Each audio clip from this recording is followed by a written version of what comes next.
प्यारे बच्चों, कोविड-19 के कारण आप सभी अपने अपने घरों में रहकर ही अपनी पढ़ाई कर रहे हैं। ऐसे समय में आप अपनी पढ़ाई को रोचक तरीके से सीख समझ सकें, इसके लिए झारखंड सरकार द्वारा प्रस्तुत किया जा रहा है हमारा दूरदर्शन हमारा विद्यालय कार्यक्रम।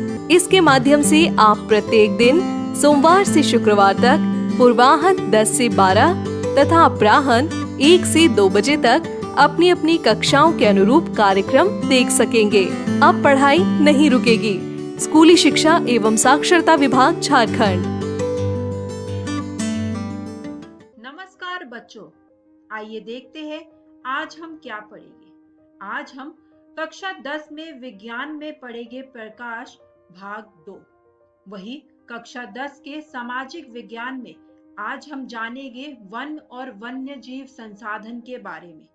इसके बाद कक्षा 12 में रसायन विज्ञान में आज हम बात करेंगे वैद्युत रसायन के बारे में, इसके भाग 4 और भाग 5 में। इसके बाद कक्षा 12वीं में जीव विज्ञान में आज हम पढ़ेंगे जीवों में जनन भाग 3। मैं आशा करती हूँ कि अभी तक आप सभी ने अपनी कॉपी और कलम ले ली होगी, ताकि आज पढ़ाए जाने वाले महत्वपूर्ण बातों को आप लिख पाए। तो चलिए शुरू करते हैं आज का अध्याय। नमस्कार दोस्तों, आज जो हम अध्याय करने जा रहे हैं उसका नाम है प्रकाश, परावर्तन तथा अपवर्तन। आज हम इसका दूसरा भाग करेंगे। तो चलिए देखते हैं इस भाग में हम क्या सीखने वाले हैं।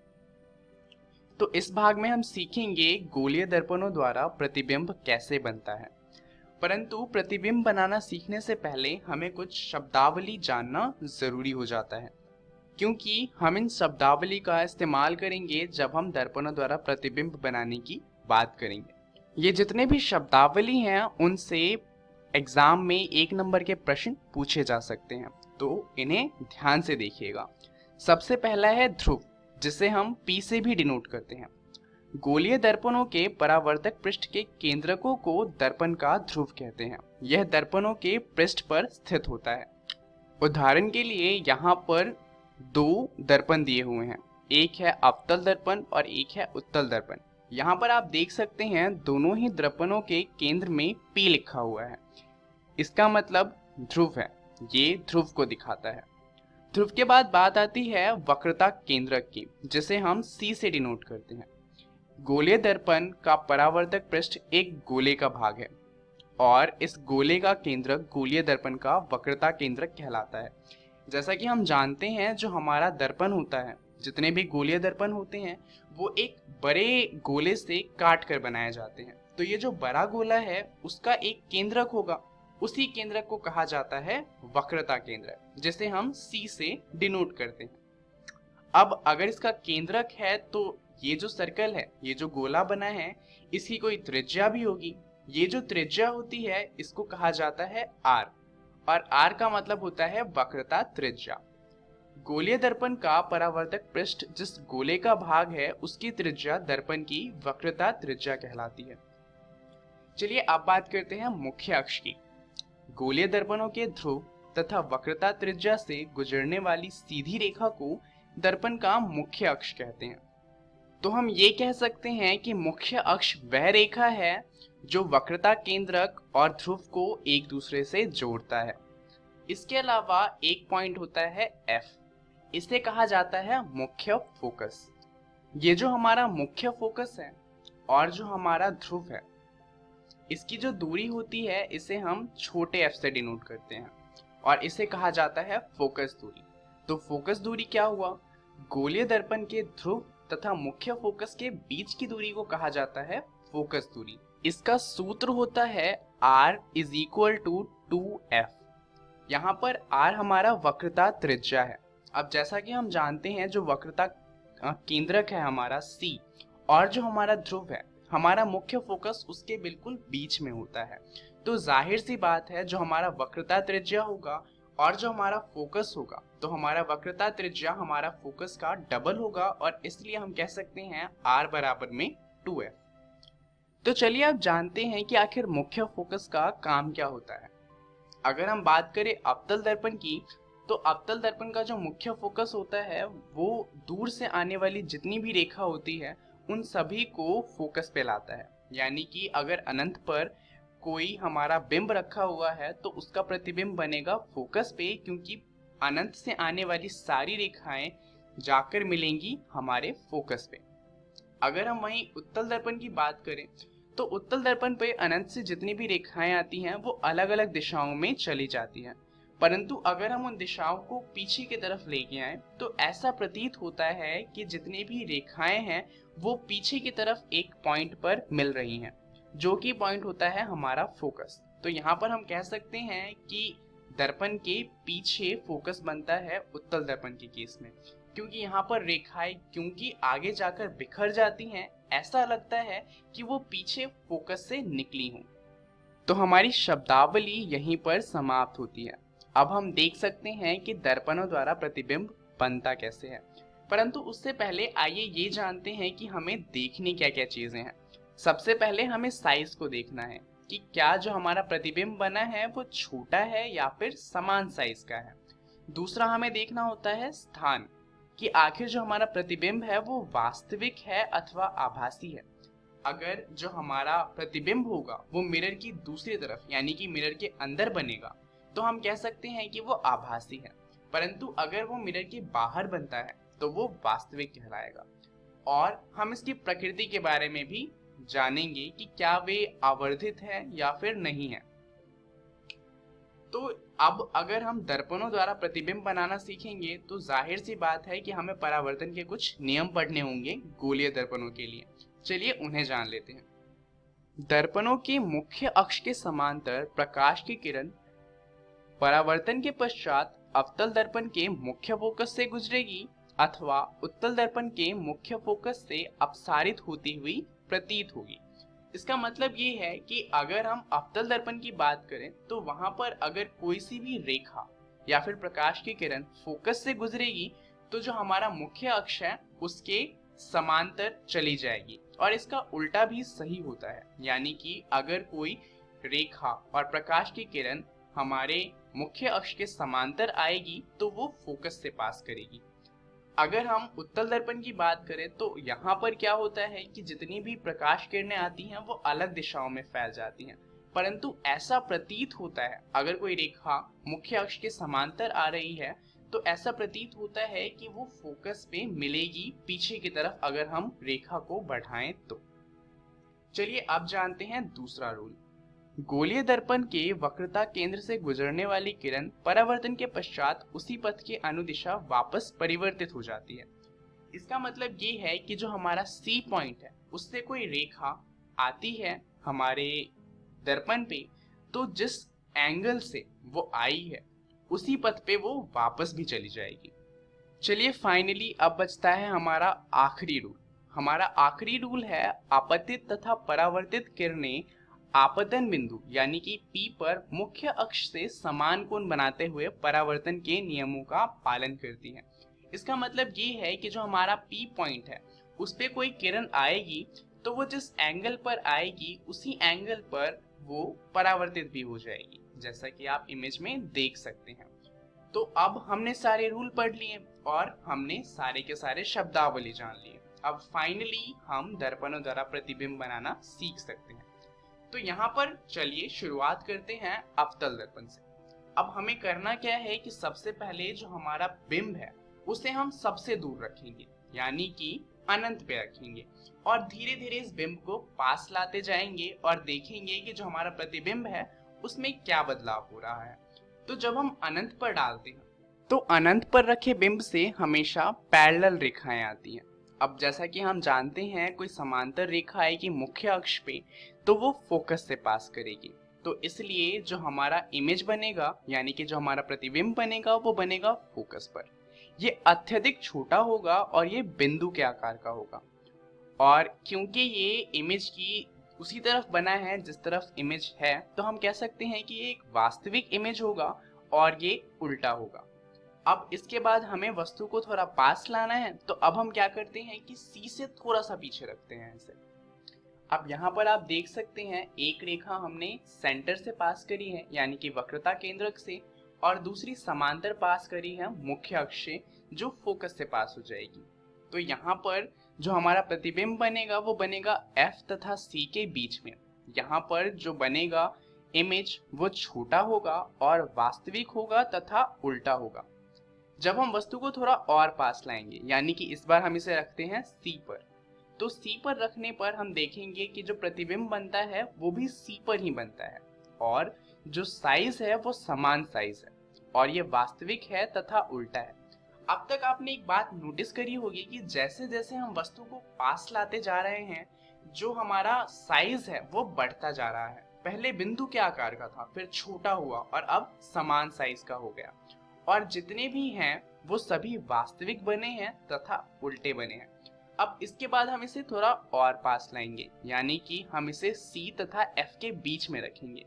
यहाँ पर जो हमारा बनेगा प्रतिबिंब वो बनेगा C से परे, ये विवर्धित होगा यानी कि ये बड़ा होगा और ये वास्तविक होगा तथा उल्टा होगा। अब इसके बाद हम इसे थोड़ा और पास लाते हैं यानी कि इस बार हम इसे फोकस पर रखते हैं।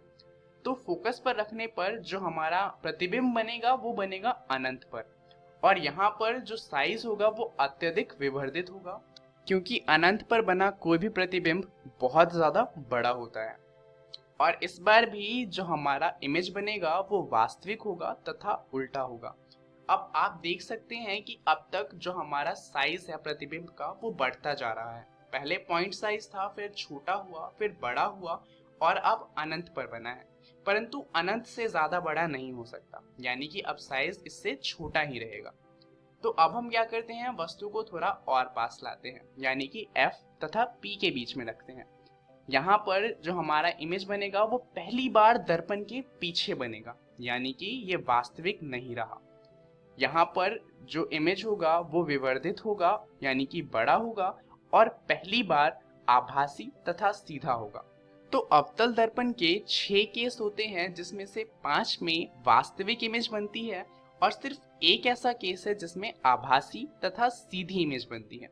परंतु अगर हम उत्तल दर्पण की बात करें तो ये सिर्फ आभासी इमेज ही बनाता है और इसके सिर्फ 2 ही केस हैं। तो चलिए जल्दी से उन्हें भी जान लेते हैं। पहला, जब वस्तु अनंत पर होगी तो इसमें क्या होता है कि इसमें भी इमेज फोकस पर बनती है, परंतु इस बार क्योंकि उत्तल दर्पण का फोकस जो हमारा दर्पण है उसके पीछे होता है इसलिए फोकस पर इमेज बनेगी दर्पण के पीछे।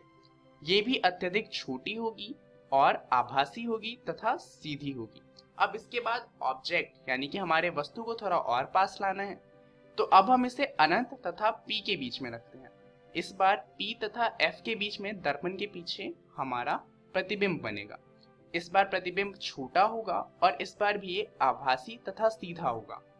तो आपने एक बात देखी होगी कि दोनों ही केस में जो हमारा प्रतिबिंब बना है वो वास्तविक वस्तु से छोटा बना है, यानी कि जो उत्तल दर्पण है उसका इस्तेमाल करके हम सिर्फ छोटे इमेज यानी कि छोटा प्रतिबिंब ही बना सकते हैं। चलिए जानते हैं इस वीडियो में हमने क्या सीखा। इस वीडियो में हमने सीखा गोलीय दर्पणों द्वारा प्रतिबिंब बनाना।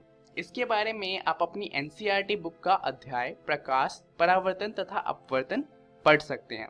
आपको जो टॉपिक पढ़ना है वो है गोलीय दर्पणों द्वारा प्रतिबिंब बनना। अगली वीडियो में हम बात करेंगे गोलीय दर्पणों के उपयोग के बारे में, चिन्ह, परिपाटी के बारे में और दर्पण सूत्र तथा आवर्धन के बारे में। इस वीडियो के लिए इतना ही। धन्यवाद। Daily test. पहला प्रश्न, वक्रता त्रिज्या फोकस दूरी की डैश होती है। ऑप्शन ए 2 गुनी, ऑप्शन बी आधी, ऑप्शन सी बराबर, ऑप्शन डी इनमें से कोई नहीं।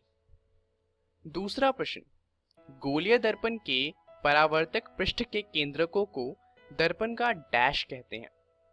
ऑप्शन ए वक्रता केंद्र, option B focus, option C ध्रुव, ऑप्शन डी मुख्य अक्ष। तीसरा प्रश्न, उत्तल दर्पण का मुख्य फोकस कहाँ होता है।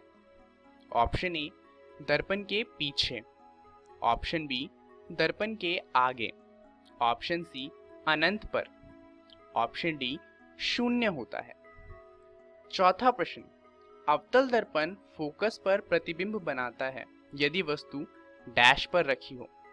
ऑप्शन ए फोकस पर, ऑप्शन बी वक्रता केंद्र, ऑप्शन सी पी तथा एफ के बीच, option D Anant.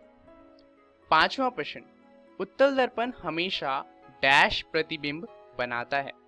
Option A आभासी एवं उल्टा, ऑप्शन बी आभासी एवं सीधा, ऑप्शन सी वास्तविक एवं उल्टा, ऑप्शन डी वास्तविक एवं सीधा। सही उत्तर, पहले प्रश्न का उत्तर है ए, दूसरे प्रश्न का उत्तर सी, तीसरे प्रश्न का उत्तर ए, चौथे प्रश्न का उत्तर डी और पांचवें प्रश्न का उत्तर है बी। नमस्कार दोस्तों, आज हम वन एवं वन्य जीव संसाधन नामक अध्याय का अगला भाग अर्थात दूसरा भाग पढ़ने वाले हैं। इस भाग को शुरू करने से पहले देख लेते हैं आज की इस वीडियो में हम क्या क्या पढ़ेंगे। आज हम वन्य जीवों पर मानवीय प्रभाव के बारे में चर्चा करते हुए वन और वन्य जीव संरक्षण, वन और वन्य जीव संसाधनों के प्रकार तथा समुदाय और वन संरक्षण इत्यादि बिंदुओं पर भी चर्चा करेंगे। तो चलिए शुरू करते हैं। दोस्तों, वनों और वन्य जीवन का विनाश मात्र जीव विज्ञान का विषय नहीं है। जैव संसाधनों का विनाश सांस्कृतिक विविधता से भी जुड़ा हुआ है।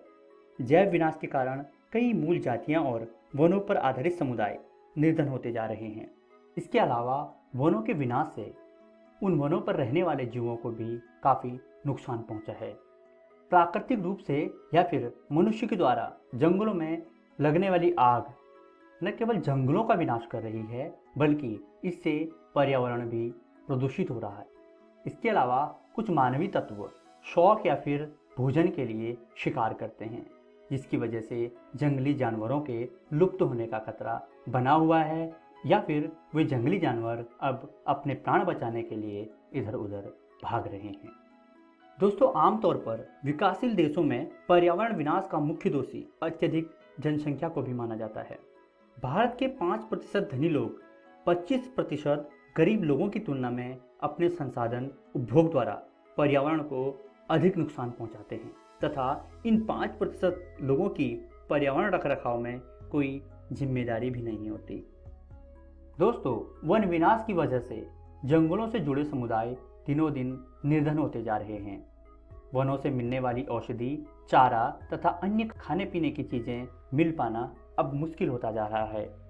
घास और लकड़ियों के लिए जाने वाली महिलाओं को अब 10 किलोमीटर से भी अधिक दूर जाना पड़ता है, जिसकी वजह से उनका स्वास्थ्य खराब तो होता ही है, साथ में वे अपने बच्चों की भी देखभाल नहीं कर पाते।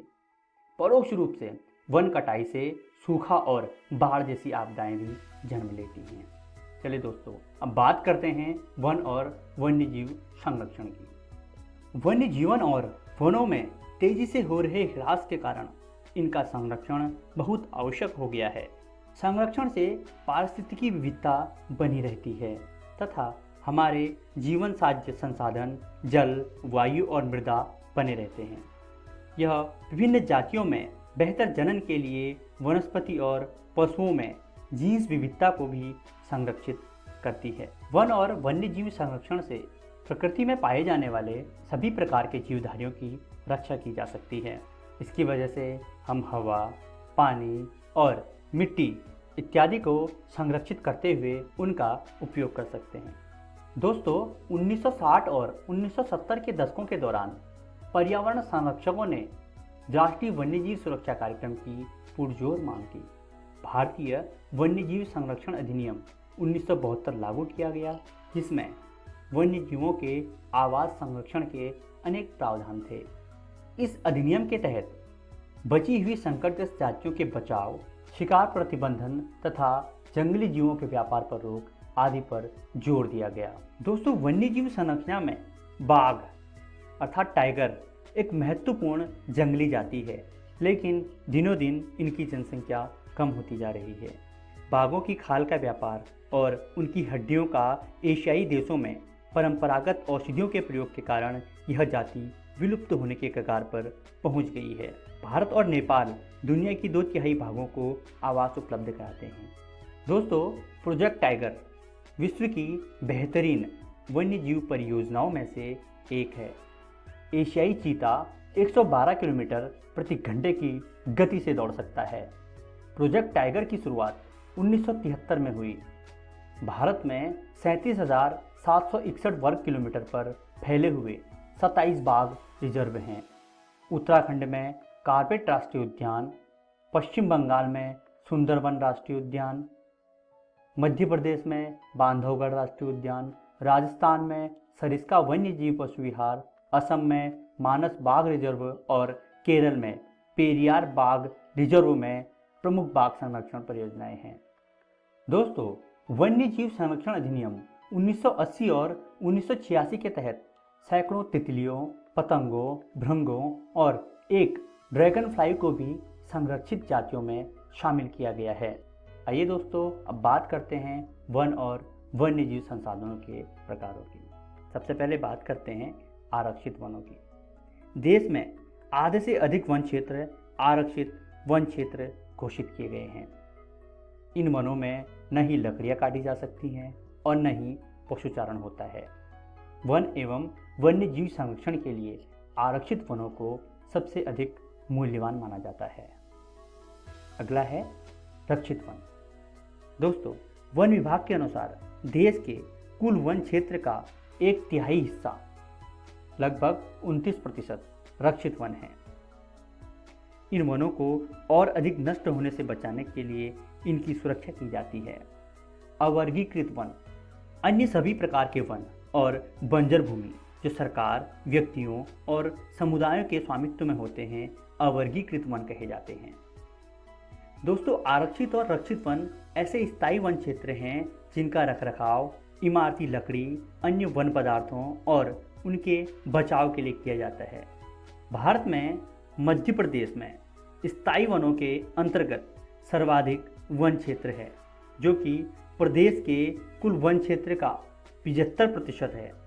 इसके अतिरिक्त जम्मू कश्मीर और आंध्र प्रदेश, उत्तराखंड, केरल, तमिलनाडु, पश्चिम बंगाल तथा महाराष्ट्र में भी कुल वनों में एक बड़ा अनुपात आरक्षित वनों का है। आइए दोस्तों, अब बात करते हैं समुदाय और वन संरक्षण। वन संरक्षण की नीतियाँ हमारे देश में कोई नई बात नहीं है। हम आमतौर पर इस बात से अनजान हैं कि वन हमारे देश की कुछ मानव प्रजातियों के आवास भी हैं। भारत के कुछ क्षेत्रों में तो स्थानीय समुदाय सरकारी अधिकारियों के साथ मिलकर अपने आवास स्थलों के संरक्षण में जुटे हैं। ऐसे ही राजस्थान के अलवर जिले में 5 गांवों के लोगों ने 1200 हेक्टेयर भूमि भैरवदेव डाको बिहार घोषित कर दिया। यहाँ पर शिकार करना वर्जित है। ये लोग वन्य जीवों की रक्षा करते हैं। आइए दोस्तों, अब बात करते हैं हिमालय में प्रसिद्ध चिपको आंदोलन की। दोस्तों, चिपको आंदोलन वन कटाई रोकने में ही कामयाब नहीं रहा, अपितु यह भी दिखाया कि स्थानीय पौधों की जातियों को प्रयोग करके सामुदायिक वनीकरण अभियान को सफल बनाया जा सकता है। आइए चिपको आंदोलन की घटना के बारे में जानते हैं। दोस्तों, वर्तमान उत्तराखंड के टिहरी गढ़वाल में गौरा देवी के नेतृत्व में कुछ महिलाओं ने 1972 में पेड़ काटने आ रहे ठेकेदारों का विरोध किया। वे सारी महिलाएं पेड़ों से जाके चिपक गईं और पेड़ों को कटने नहीं दिया। यह विरोध ही चिपको आंदोलन के नाम से प्रसिद्ध हुआ। वनों और वन्यजीवों के संरक्षण के लिए महात्मा बुद्ध ने 487 ईसा पूर्व में कहा था, पेड़ एक विशेष, असीमित, दयालु और उदारपूर्ण जीवधारी है जो अपने सतत पोषण के लिए कोई मांग नहीं करता और दानशीलता पूर्वक अपने जीवन की क्रियाओं को भेंट करता है। यह सभी की रक्षा करता है और स्वयं पर कुल्हाड़ी चलाने वाले पर भी छाया करता है। आइए दोस्तों, अब देखते हैं आज की इस वीडियो में हमने क्या क्या सीखा। आज हमने वन्य जीवों पर मानवीय प्रभाव, वन और वन्य जीव संरक्षण, वन्य जीव संसाधनों के प्रकार तथा समुदाय और वन संरक्षण के बारे में चर्चा की। आशा करते हैं आपको यह वीडियो बहुत पसंद आई होगी। धन्यवाद।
वन एवं वन्य जीव संसाधन। आइए कुछ प्रश्नों और उनके उत्तरों को जानते हैं। पहला प्रश्न है, वनों से आपका क्या आशय है? इसका उत्तर है, वन उस बड़े भूभाग को कहते हैं जो पेड़ पौधों एवं झाड़ियों द्वारा आच्छादित होते हैं। वन जैव विविधताओं का आवास होता है। अगला प्रश्न है, आरक्षित वन किन्हें कहा जाता है? जो वन जलवायु की दृष्टि से महत्वपूर्ण होते हैं उन्हें आरक्षित वन कहते हैं। इसमें न तो लकड़ियां काटी जा सकती हैं और न ही पशुचारण होता है। अगला प्रश्न है, चिपको आंदोलन कब और कहां हुआ? इसका उत्तर है, चिपको आंदोलन उत्तराखंड के टिहरी गढ़वाल में 1972 में प्रारंभ हुआ। इसमें गौरा देवी के साथ अन्य महिलाओं ने ठेकेदारों द्वारा पेड़ों को नहीं कटने दिया। अगला प्रश्न है, महात्मा बुद्ध ने 487 ईसा पूर्व में वनों के लिए क्या कहा था? इसका उत्तर है, महात्मा बुद्ध ने कहा था, पेड़ एक विशेष असीमित दयालु और उदारपूर्ण जीवधारी है जो अपने सतत पोषण के लिए कोई मांग नहीं करता और दानशीलता पूर्वक अपने जीवन की क्रियाओं को भेंट करता है। यह सभी की रक्षा करता है और स्वयं पर कुल्हाड़ी चलाने वाले को भी छाया प्रदान करता है। दोस्तों, अगला प्रश्न है, प्रोजेक्ट टाइगर के बारे में आप क्या जानते हैं? इसका उत्तर है, प्रोजेक्ट टाइगर की शुरुआत 1973 ईस्वी में हुई। भारत में 37,761 वर्ग किलोमीटर पर फैले हुए 27 बाघ रिजर्व हैं। उत्तराखंड में कार्बेट राष्ट्रीय उद्यान, पश्चिम बंगाल में सुंदरबन राष्ट्रीय उद्यान, मध्य प्रदेश में बांधवगढ़ राष्ट्रीय उद्यान, राजस्थान में सरिस्का वन्यजीव पशु विहार, असम में मानव बाघ रिजर्व और केरल में पेरियार बांध रिजर्व भारत में प्रमुख बाघ संरक्षण परियोजनाएं हैं।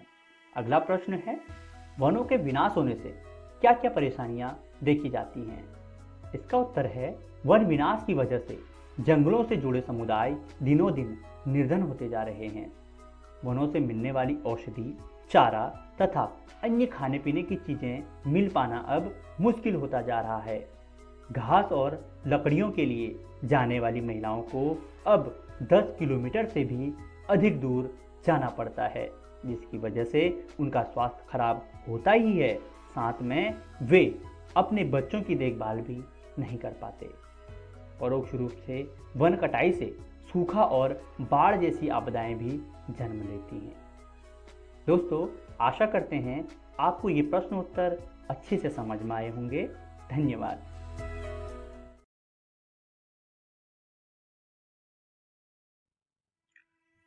नमस्कार दोस्तों, आज हम वैद्युत रसायन का चौथा भाग शुरू करने जा रहे हैं। आइए देखते हैं आज की इस वीडियो में हम कौन कौन सी चीजें पढ़ने वाले हैं। आज की इस वीडियो में सबसे पहले हम वैद्युत अपघटनी सेल के बारे में पढ़ेंगे, उसके बाद हम फैराडे के नियम के बारे में पढ़ेंगे और आखिरी में हम वैद्युत अपघटन के उत्पाद के बारे में पढ़ेंगे। तो आइए सबसे पहले शुरू करते हैं वैद्युत अपघटनी सेल से।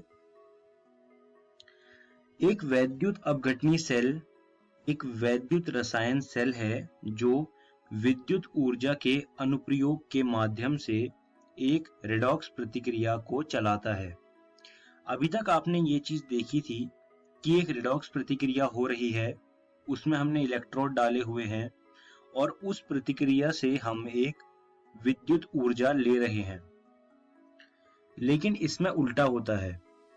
इसमें क्या होता है, एक बैटरी लगी होती है, उससे एनोड और कैथोड जुड़े होते हैं और उस बैटरी के अंदर जो विद्युत ऊर्जा मौजूद है हम उसकी मदद से रेडॉक्स प्रतिक्रिया को चलाते हैं। ये होता है वैद्युत अपघटनी सेल। बात करते हैं फैराडे के नियम के बारे में। माइकल फैराडे ने 2 नियम दिए थे, तो हम अभी सबसे पहले वाला नियम देखने वाले हैं। तो माइकल फैराडे का पहला नियम कहता है, विद्युत धारा द्वारा वैद्युत अपघटन में रासायनिक विघटन की मात्रा वैद्युत अपघट्य में प्रवाहित विद्युत धारा की मात्रा के समानुपाती होता है। ये फैराडे का पहला नियम है। आप इस नियम को अपनी कॉपियों में लिख लीजिए, ये परीक्षा में पूछा जाता है।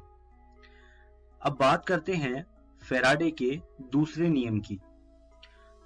फैराडे का दूसरा नियम कहता है, विभिन्न वैद्युत अपघटनी विलयनों में विद्युत की समान मात्रा प्रवाहित करने पर मुक्त विभिन्न पदार्थों की मात्राएं उनके रासायनिक तुल्यांकी द्रव्यमान के समानुपाती होती है। अभी तक हमने सिर्फ द्रव्यमान के बारे में पढ़ा है, लेकिन आज हम जानेंगे कि तुल्यांकी द्रव्यमान क्या होता है। तुल्यांकी द्रव्यमान धातु का परमाणविक द्रव्यमान भागा धनायन को अपचयित करने में प्रयुक्त इलेक्ट्रॉनों की संख्या के बराबर होता है। आप इस चीज को अपनी कॉपियों में लिख लीजिए, ये बहुत ही जरूरी चीज है, ये परीक्षा में अक्सर पूछ ली जाती है। अब बात करते हैं प्रश्न को हल करने का तरीका। आपकी एनसीईआरटी में एक सवाल है, वो सवाल कुछ इस प्रकार है, CuSO4 के विलयन को 1.5 एम्पियर की धारा से 10 मिनट तक वैद्युत अपघटित किया गया। कैथोड पर निक्षेपित कॉपर का द्रव्यमान क्या होगा?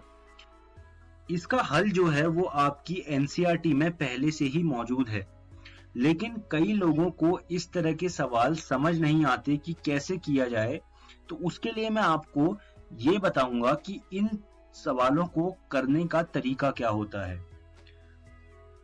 तो आइए जानते हैं सबसे पहले हमें क्या करना होता है। सबसे पहले कुल आवेश को निकालें। कुल आवेश को निकालने का तरीका क्या है? धारा को समय से गुणा करिए और इससे आपका कुल आवेश निकलेगा। और इस बात का ध्यान रखिएगा कि समय जो है वो सेकंड में हो, मिनट में ना हो। फिर रिडॉक्स अभिक्रिया को लिखें। जो भी रिडॉक्स अभिक्रिया होने वाली है उसको आप लिख लें। उसके बाद आप कुल इलेक्ट्रॉनों का पता लगाइए। आप ये पता लगाइए कि उस रिडॉक्स अभिक्रिया में कुल कितने इलेक्ट्रॉन आ जा रहे हैं।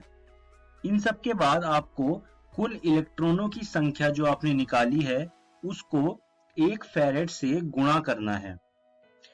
गुणा करने के बाद आपको क्या करना है? आपने जो कुल आवेश निकाला था सबसे पहले, उस कुल आवेश से ये जो संख्या आई है, अभी जो आपने 1 फैरेड से गुणा करके जो संख्या निकाली है उसको भाग कर दें। ऐसा करने के बाद आपके पास जो भी संख्या आई होगी उसे धातु के द्रव्यमान से गुणा कर दें। जैसे यहाँ पर कॉपर का द्रव्यमान पूछा था कि कितना होगा, तो आपको कॉपर के द्रव्यमान से उस संख्या को गुणा करना है। ऐसे करके आप कैथोड पर निक्षेपित कॉपर का द्रव्यमान निकाल लेंगे और इसी प्रकार कुछ अन्य सवाल भी हल कर लीजिएगा। अब आगे बढ़ते हैं। वैद्युत अपघटन के उत्पाद।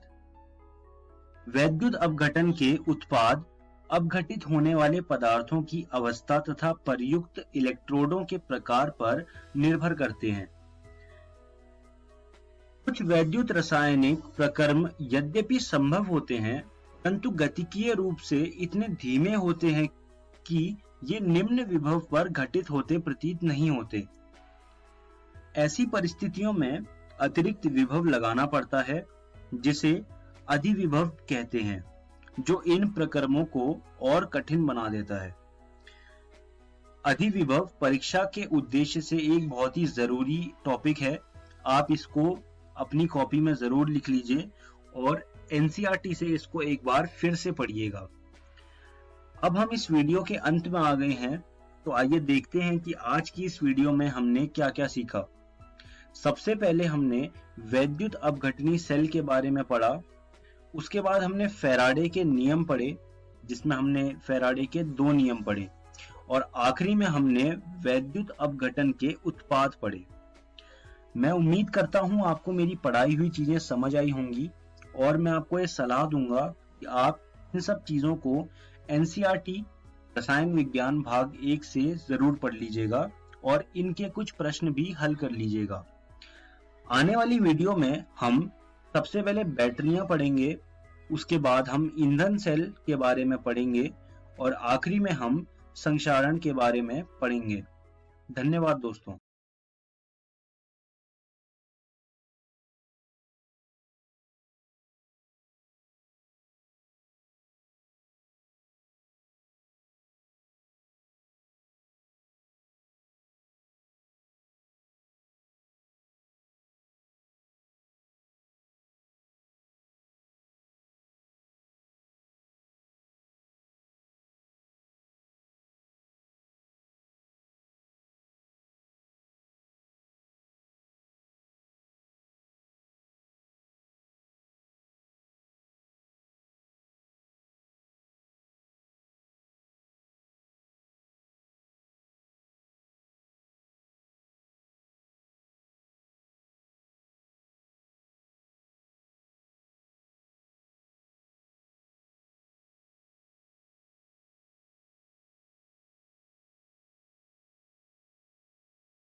नमस्कार दोस्तों, आज हम वैद्युत रसायन का 5वां भाग शुरू करने जा रहे हैं। वीडियो को शुरू करने से पहले आइए देखते हैं कि आज की इस वीडियो में हम कौन-कौन सी चीजें पढ़ने वाले हैं। इस वीडियो में सबसे पहले हम बैटरियों के बारे में पढ़ेंगे, उसके बाद हम ईंधन सेल के बारे में पढ़ेंगे और आखिरी में हम संक्षारण के बारे में पढ़ेंगे। तो आइए शुरू करते हैं बैटरियों से। आपने बैटरियां तो देखी ही होंगी। घर के जो रिमोट का सेल होता है वो आपने देखा ही होगा, उसी को हम बैटरी कहते हैं। तो होता क्या है, बैटरियां 2 तरह की होती हैं, प्राथमिक बैटरी और संचायक बैटरी। तो शुरू करते हैं प्राथमिक बैटरी से। प्राथमिक बैटरियों में अभिक्रिया केवल एक बार होती है तथा कुछ समय के बाद बैटरी निष्क्रिय हो जाती है एवं पुनः प्रयोग में नहीं लाई जा सकती। ये चीज आपने जो रिमोट के सेल होते हैं उनमें देखा होगा। आप सेल को खरीदते हो और रिमोट में लगाते हो और कुछ समय के बाद वो सेल खत्म हो जाते हैं और रिमोट काम करना बंद कर जाता है। उस परिस्थिति में आपको नए सेल लाके रिमोट में लगा के चलाना पड़ता है। तो जो आप रोजमर्रा की जिंदगी में बैटरियां देखते हो वो ज्यादातर प्राथमिक बैटरियां ही होती हैं, जैसे रिमोट की बैटरी या फिर खिलौने की बैटरी या फिर इस तरह की अन्य बैटरियां, वो प्राथमिक बैटरियां होती हैं। प्राथमिक बैटरियों में जिंक का एक पात्र होता है जो एनोड का कार्य करता है और कार्बन की एक छड़ होती है जो कैथोड का कार्य करती है।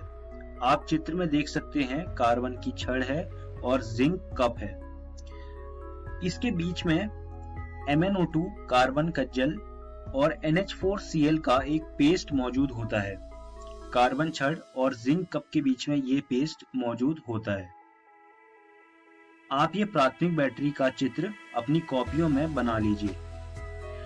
अब आगे बढ़ते हैं और बात करते हैं संचायक बैटरी की।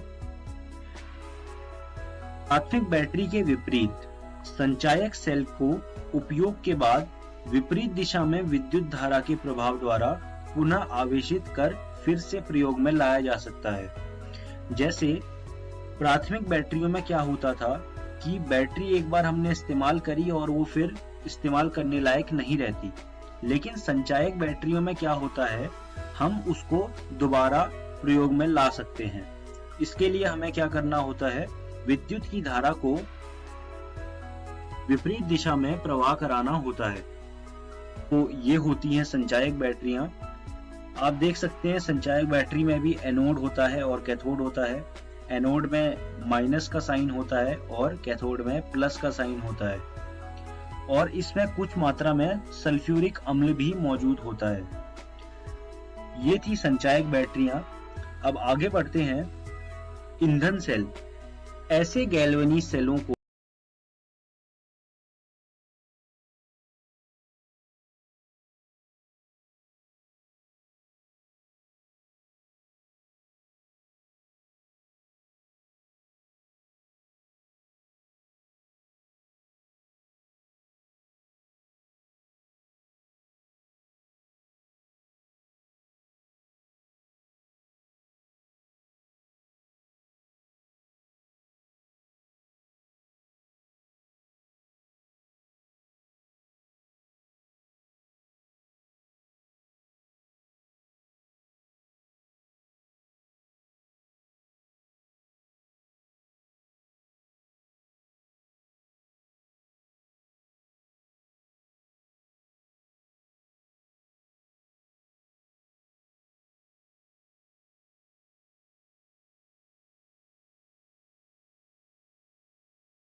नमस्कार दोस्तों, आज की इस वीडियो में हम पढ़ेंगे जीवों में जनन का भाग 3।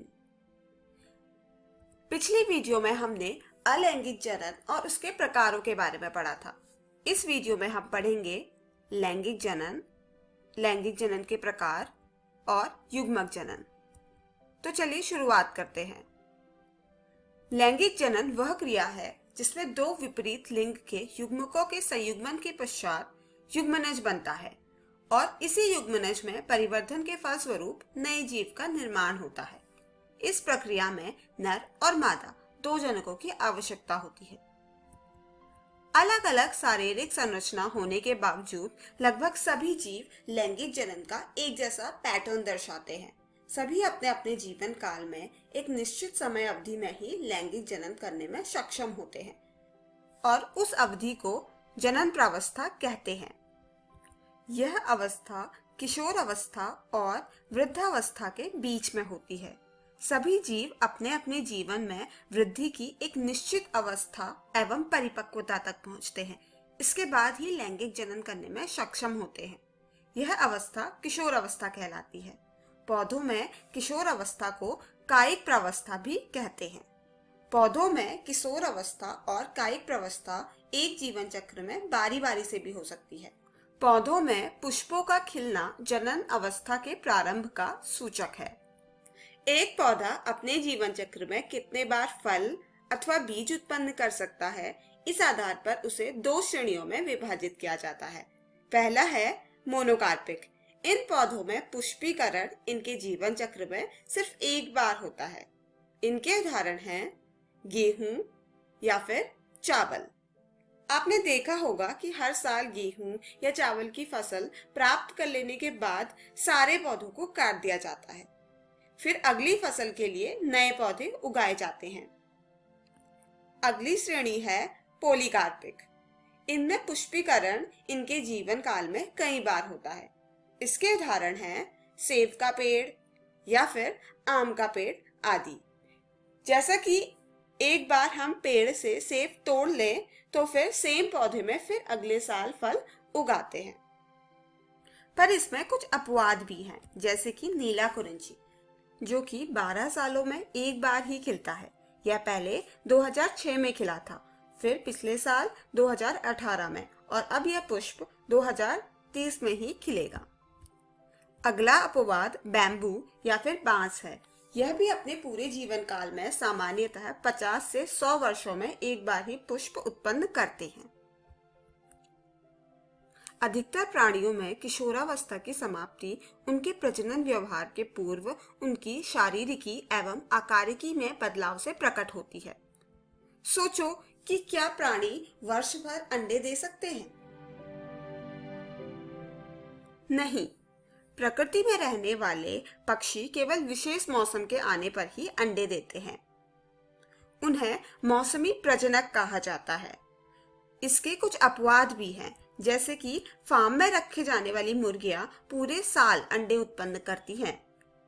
खैर, यह तो व्यापार के लिए उनसे करवाया जाता है। तो जो प्राणी विशेष मौसम में ही प्रजनन कर सकते हैं उन्हें मौसमी प्रजनक कहते हैं, और जिनकी प्रजनन क्षमता मौसम में निर्भर नहीं करती उन्हें सतत प्रजनक यानी कि कॉन्टिन्यूअस ब्रीडर्स कहते हैं। उदाहरण के लिए मनुष्य, चूहे, गाय आदि। जनन प्रावस्था के दौरान मादा के अंडाशय की सक्रियता में चक्रिक परिवर्तन आने लगते हैं। नॉन प्राइमेट्स में इन्हें ओस्ट्रस साइकिल यानी कि मध्य चक्र कहते हैं और प्राइमेट्स में इन्हें मेंस्ट्रुअल साइकिल यानी कि ऋतुस्राव चक्र कहते हैं। चलिए अब लैंगिक जनन की कुछ खास विशेषताओं को पढ़ते हैं। इन्हें आप चाहे तो वीडियो को पॉज करके अपनी नोटबुक्स में नोट कर सकते हैं। लैंगिक जनन में दो विभिन्न जनकों की आवश्यकता होती है, यानी कि नर और मादा। इसे हम बाइपेरेंटल रिप्रोडक्शन भी कहते हैं। इसमें युग्मकों का निर्माण और संयुग्मन होता है। इसमें युग्मकों के निर्माण के समय अर्धसूत्री विभाजन यानी कि मियोसिस और भ्रूण के विकास में समसूत्री विभाजन यानी कि माइटोसिस होता है। संतति में अपने जनकों से स्पष्ट विभिन्नताएं दिखती हैं। जैसे कि हम अपने माता पिता के समान दिखते तो हैं, पर थोड़े थोड़े अलग भी होते हैं। जनन की इकाई अगुणित युग्मक होते हैं, यानी कि unit of reproduction haploid gametes होते हैं। चलिए आगे बढ़ते हैं। युग्मकों के निर्माण के आधार पर लैंगिक जनन को दो भागों में बांटा जाता है। पहला है युग्मक संलयन यानी कि सिंगेमी। अगला है कॉन्जुगेशन यानी कि समागम। कॉन्जुगेशन में बैक्टीरिया बिना युग्मकों के अपना जेनेटिक मटेरियल एक्सचेंज करते हैं। निषेचन अथवा सिंगमी में नर और मादा युग्मकों के युग्मन के परिणाम स्वरूप द्विगुणित जाइगोट का निर्माण होता है। अब युग्मकों की आकारिकी के हिसाब से भी निषेचन को दो वर्गों में विभाजित कर सकते हैं। समयुग्मन यानी कि आइसोगमी। समयुग्मन में लैंगिक जनन में शामिल दोनों युग्मक आकारिकी में एक जैसे होते हैं अथवा वह एक समान दिखाई देते हैं। जैसा कि आप इस चित्र में देख सकते हैं, दोनों युग्मक आकारिकी में बिल्कुल एक जैसे हैं। अगर एक चल युग्मक है तो उसके साथ निषेचन करने वाला दूसरा युग्मक भी चल है। अगर एक अचल है तो दूसरा भी अचल है। तीसरे जोड़े की भी आकारिकी एकदम सिमिलर है। इसका उदाहरण है मोनोसिस्टिस। अगला प्रकार है विषम युग्मन। इस प्रकार के लैंगिक जनन में शामिल दोनों युग्मकों की आकारिकी अलग अलग होती है। इस प्रकार के जीवों में नर युग्मकों को शुक्राणु और मादा युग्मकों को अंड कहते हैं।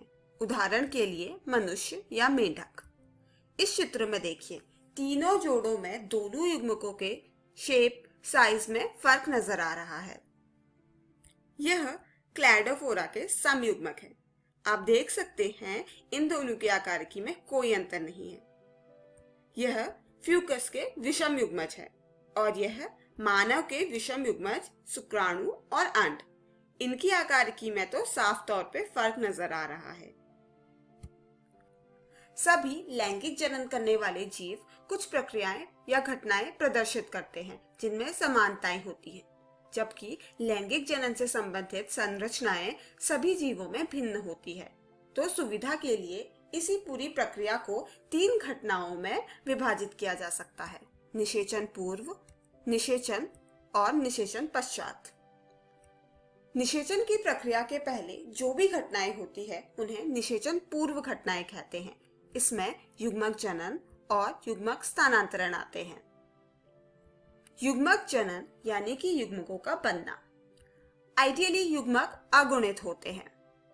इसका मतलब यह है कि इनमें क्रोमोसोम्स यानी कि गुणसूत्रों का सिर्फ एक सेट होता है और जनक द्विगुणित होते हैं। वैसे द्विगुणित जनक अगुणित युग्मक बनाते हैं। इस फ्लो चार्ट में मनुष्यों में युग्मक जनन का एक उदाहरण दिया गया है। आप यहाँ पर देख सकते हैं कि जनकों में 46 क्रोमोसोम्स होते हैं। यह द्विगुणित यानी कि डिप्लॉइड है। फिर जब अर्धसूत्री विभाजन हुआ तो युग्मक बने। आप इन युग्मकों में क्रोमोसोम्स की संख्या नोट कीजिए। अर्धसूत्री विभाजन के परिणाम स्वरूप युग्मकों में क्रोमोसोम्स की संख्या आधी हो जाती है। इन्हें हैप्लॉइड अर्थात अगुणित कहते हैं। फिर अगले स्टेप में निषेचन दर्शाया गया है, जिसके बाद यह युग्मनज यानी कि जाइगोट बना। वह भी द्विगुणित होता है क्योंकि उसे अपने माता एवं पिता दोनों से एक एक सेट क्रोमोसोम मिलता है।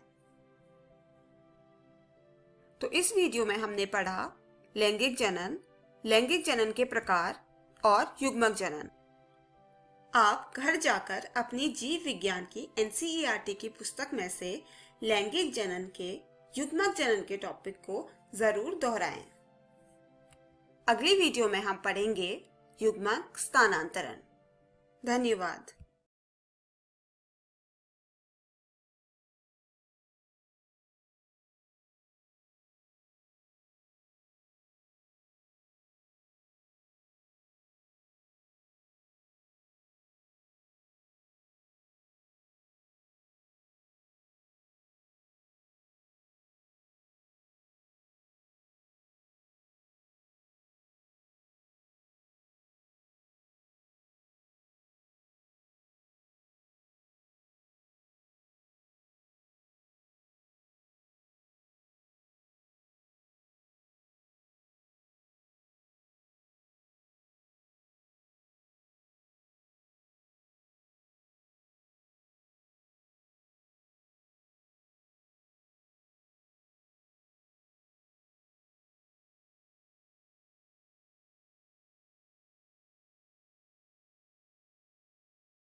हेलो बच्चों, आशा है आज के सभी पाठ आपको बहुत अच्छे से समझ आ गए होंगे। तो एक बार दोबारा देखते हैं कि आज हमने क्या क्या पढ़ा। आज हमने कक्षा 10वीं में विज्ञान में बात करी प्रकाश के भाग 2 की। वही कक्षा 10वीं के सामाजिक विज्ञान में आज हमने जाना वन और वन जीवन संसाधन के बारे में, इसके भाग 2 में। इसके बाद हम लोगों ने कक्षा 12वीं में बात करी रसायन विज्ञान में वैद्युत रसायन के बारे में, इसके भाग 4 और भाग 5 में। इसी के साथ हम लोगों ने कक्षा 12वीं के जीव विज्ञान में जीवों में जनन भाग 3 के बारे में भी बात की। इस प्रसारण से संबंधित सुझाव, अपने प्रश्न इत्यादि आप हमें jcerg@gmail.com तथा टोल फ्री नंबर 1800 5728 585 पर संपर्क कर सकते हैं।